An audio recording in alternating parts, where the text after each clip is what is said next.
echo of his call. கர்த்தருக்குள் பிரியமான என் அன்பு சகோதர சகோதரிகளே, ప్రభు నందు ప్రియమైన నా సహోదరి సహోదరులారా, ஆண்டவராகிய இயேசு கிறிஸ்துவின் நாமத்தில் உங்களை அன்புடன் வாழ்த்துகிறேன். ప్రభువైన యేసుక్రీస్తు నామం నందున మిమ్మల్ని అందరినీ ప్రేమతో ఆహ్వానిస్తున్నాను. நம்முடைய அழைப்பின் எதிரொலி ஊழியத்திற்கு ஒரு அழகான அச்சு எந்திரத்தை கொடுத்து ஒரு பிரிண்டிங் பிரஸ் கொடுத்திருக்கிறார். ప్రభువు మన ఎకో ఆఫీస్ కాల్ పరిచర్యకు ఒక మంచి గాస్పెల్ ప్రింటింగ్ ప్రెస్ ని ప్రసాదించారు. அதிலே தான் உலகத்தின் பல தேசங்களில் உள்ள மொழிகளில் உள்ள புத்தகங்களையும் நம்முடைய பத்திரிகைகளையும் அச்சிட்டு இலவசமாய் அனுப்புகிறோம். దాని మూలంగానే మన లోక అంతర్జాతీయంగా మన పుస్తకాలని, మన ట్రాక్ట్స్ అన్ని ప్రింట్ చేసి మనం ఇక్కడ నుంచి పంపిస్తున్నాము. நாங்கள் உங்கள் ஜெபங்களை எதிர்பார்க்கிறோம். మేము మీ ప్రార్థనలను ఎదురు చూస్తున్నాము. நாங்கள் உங்களை வாழ்த்துகிறோம். మేము మిమ్మల్ని అందరినీ మీకందరికీ మంచి జరగాలని ప్రార్థిస్తున్నాం. எரேமியா தீர்க்கதரிசியின் புத்தகம் 29ஆம் அதிகாரம் 12ஆம் வசனம் விதமாக சொல்கிறது. యెరెమీయా గ్రంథం 28వ అధికారం 12వ వచనం ఇలా సెలవిస్తుంది. நீங்கள் கூடி வந்து என்னை தொழுது கொண்டு என்னை நோக்கி விண்ணப்பம் பண்ணுகிறவீர்கள், நான் உங்களுக்கு செவி கொடுப்பேன். మీరు నాకు మొర్ర పెట్టుదేరేని, మీరు నాకు ప్రార్థన చేయుచు వత్తురేని, నేను మీ మనవిని ఆలకింతును అని రాయబడి ఉన్నది. நாம் ஆராதிக்கிற தேவன் நம்முடைய ஜெபங்களுக்கு பதில் கொடுக்கிறவர். మనం ఆరాధించే ప్రభు మన ప్రార్థనలకు బదులిచ్చే దేవుడు, நம்முடைய ஜெபங்களுக்கு செவி கொடுக்கிறவர். మన ప్రార్థనలకి చెవియొగ్గి వినే దేవుడు. நாம் ஏறெடுக்கிற ஒவ்வொரு சின்ன சின்ன ஜெபங்களுக்கும் அவர் பதிலளிக்கிற தேவன். మనం ఆయన దగ్గర మొరపెట్టే ఒక్కొక్క చిన్న చిన్న ప్రార్థనకి ఆయన బదులిస్తాడు. இந்த விஷயத்தில் ஆண்டவருக்கு ஒரு எதிர்பார்ப்பு நம்மிடத்தில் இருக்கிறது. ఈ విషయంలో ప్రభు మన దగ్గర ఒక ఆయన మన దగ్గర ఒకటి ఎదురు చూస్తున్నాడు. அவர் நம்முடைய ஜெபங்களுக்கு பதில் கொடுக்க ஆயத்தமாயிருக்கிறார். ఆయన మన ప్రార్థనలకి బదులిచ్చేదానికి సిద్ధంగా ఉన్నాడు. நம்முடைய கஷ்டமான வார்த்தைகளையும் கூக்குரலையும் கேட்டு அவற்றுக்கு பதில் கொடுத்து செயல் வடிவம் கொடுக்க விரும்புகிறார். మన ప్రార్థనలకి బదులిచ్చి దానికి ఒక ముఖ్యమైన దానికి ప్రణాళికను పెట్టుకొని ఉన్నాడు మన ప్రభు. நம்முடைய விருப்பங்களுக்கு செயல் வடிவம் கொடுக்க அவர் விரும்புகிறார். మనం ఏం ఆశిస్తున్నామో దానికి సమకూర్చునే దానికి ఆయన ఒక ప్లాన్ పెట్టుకొని ఉన్నాడు. அதற்கு ஒரு எளிதான வழியையும் ஆண்டவர் சொல்லி கொடுத்திருக்கிறார். దానికి ఒక సులువైన దారిని కూడా ఆయన మనకి నేర్పించాడు. நீங்கள் கூடி வர வேண்டும், మీరందరూ కలిసి నా దగ్గర రావాలి. அதாவது தேவனுடைய பிள்ளைகள் கூடி வர வேண்டும். అలాగంటే దేవ జనులు వాళ్ళందరూ కలిసి నా దగ్గరికి రావాలి. தனி ஜெபம் தேவை, విడిగా ప్రార్థన చేయడం కావాలి.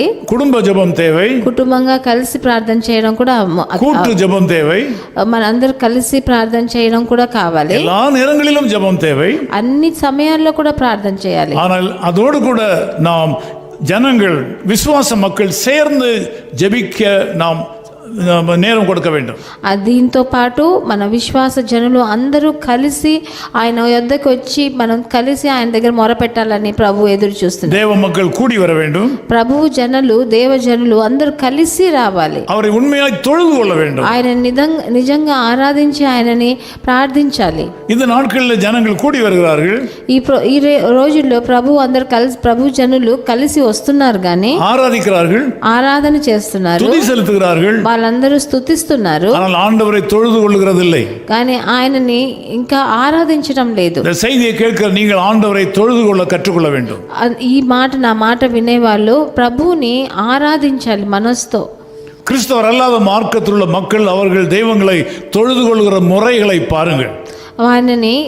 ఆయన ప్రార్థన చేసే విధాలను మిగతా జనుల నుంచి, క్రైస్తవులు కాని జనుల దగ్గర నుంచి చూడండి.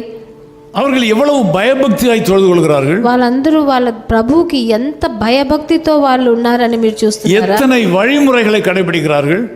వాళ్ళ భయభక్తుల్ని చూపించేదానికి ఎన్ని దారులు వాళ్ళు చేస్తున్నారని మీరు చూస్తున్నారు. ஆனால் கிறிஸ்தவ மக்கள் அப்படி செய்கிறதில்லை. కానీ క్రైస్తవులు అలా చేయటం లేదు. தேவ மக்கள் தேவனை தொழுது கொள்ள வேண்டும். ప్రభువు జనులు ఆయనని మనస్ఫూర్తిగా ఆరాధించాలి. முழு மனதோடு தொழுது கொள்ள வேண்டும். ఆయన మనస్ఫూర్తిగా ఆయనని ఆరాధించి ఆయన మీద భయభక్తి కలిగి ఉండాలి. இதை தேவனுடைய சபை என்று சொல்கிறோம். దాన్ని దేవుని సంఘం అని అంటున్నాం. మనం சபை கூடி வருதலை நாம் விட்டுவிடக் கூடாது. సంఘం కలిసి రావడాన్ని మనం వదలకూడదని చెప్తున్నాడు. ஞாயிற்றுக்கிழமைகளிலே மாத்திரமல்ல, ఆదివారాల మటుకు కాదు, வார நாட்களிலேயும் உங்கள் ஆலயத்தில் நடக்கிற சகல கூட்டு ஜெபங்களையும் கலந்து கொள்ள வேண்டும் என்பது ஆண்டவருடைய திட்டம். ఆ వారంలో ఉన్న అన్ని రోజులు మీ సంఘంలో ఏ ఏ ప్రార్థనలు మీరు కలిసి చేస్తున్నారో అన్నిట్లో మీరు పాల్గొనాలని ప్రభు ఈరోజు సెలవిస్తున్నాడు. தம்முடைய மக்கள் கூடி வர வேண்டும், తన జనులు అందరూ కలిసి రావాలి, ஆண்டவரை தொழுது கொள்ள வேண்டும். మీరు ఆయనని మొరపెట్టాలి. ఆయన దగ్గర இந்த விஷயத்தை கர்த்தர் மிக முக்கியத்துவப்படுத்துகிறார். దానన్నిటికీ ప్రభు చాలా ముఖ్యత్వాన్ని ప్రసాదిస్తున్నారు. நீங்கள் கூடி வருவீர்கள், మీరందరూ కలిసి என்னை தொழுது கொள்வீர்கள், ఆయన దగ్గర మొరపెట్టి என்னை நோக்கி விண்ணப்பம் பண்ணுவீர்கள், ఆయనను చూసి ప్రార్థన చేసి நான் உங்களுக்கு செவி கொடுப்பேன். అప్పుడు నేను మిమ్మల్ని ఆలకిస్తాను. இந்த செய்தியை கேட்கிற தேவ மகனே, నేను ఎక్కడి నుంచి నా మాట వింటున్నా தேவ மகளே, మీరు మనుషులు ఎవరైనా ఉండొచ్చు, நீங்கள் உங்கள் தேவாலயத்துக்கு செல்வது உண்டா? మీరు మీ సంఘానికి వెళ్తున్నారా? சரியான நேரத்திற்கு போவது உண்டா? సరి అయిన సమయానికి మీ సంఘానికి వెళ్తున్నారా? பயபக்தியோடு கூட உங்கள் ஆண்டவரை தொழுவது உண்டா?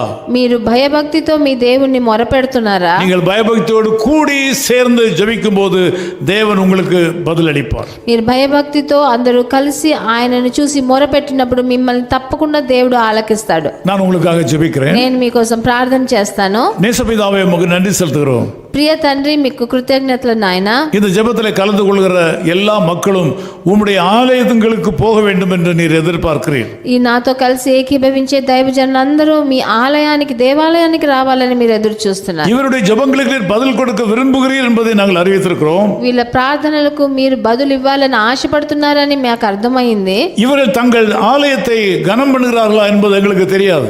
కానీ వారు వాళ్ళ దేవాలయానికి ఇవ్వవలసిన ఘనతను ఇస్తున్నారా అన్నది మాకు తెలియదు.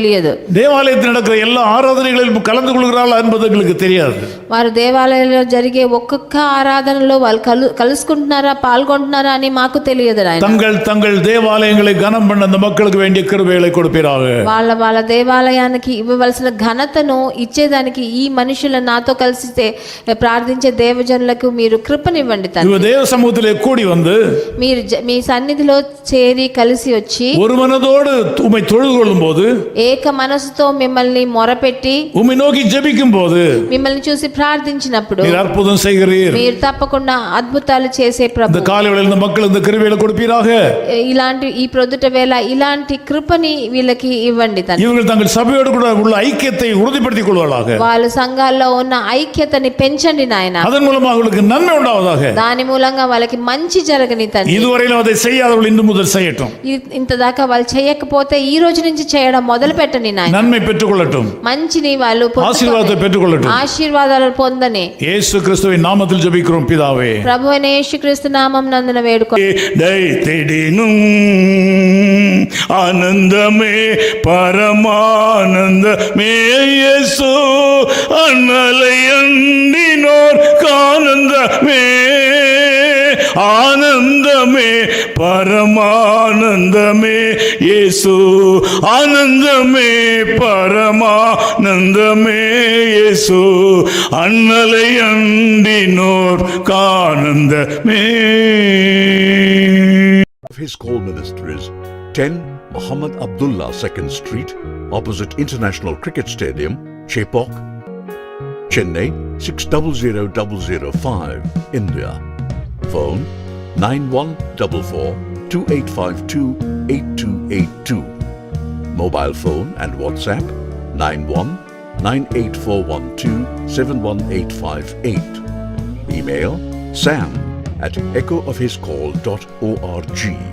Website www.echoofhiscall.org.